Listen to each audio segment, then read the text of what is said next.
Her kuni o'zimizga deydigan so'zlar. O'zimizni kuchlantirish va isloh qilish uchun tövandagi so'zlarni har kuni o'zimizga qayta ta'kidlab, ularni mingimizga o'rnatishimiz va qalbimizdan barliq zaharli uchurlarni, tushunchalarni tozalashimiz kerak. Men o'zimni yaxshi ko'raman, oilamni yaxshi ko'raman va hayotni yaxshi ko'raman. Yaratquchi meni aqlli, chiroyli, sog'lom va oqko'ngil qilib yaratgan.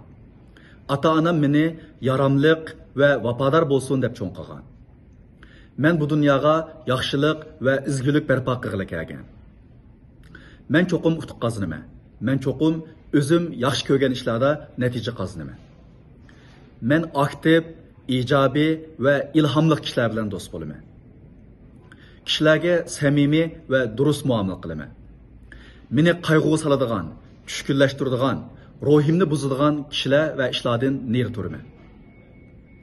O'zi va xalqi uchun olg'a ilg'ilmaydigan kishilardan neri turaman.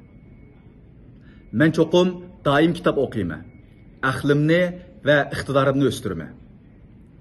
Men cho'qim tirishib ishlayman. O'zim va oilamni qamdash uchun yetarli pul topaman. Men bu dunyoga umidvor, jangovar yashag'ili kelgan.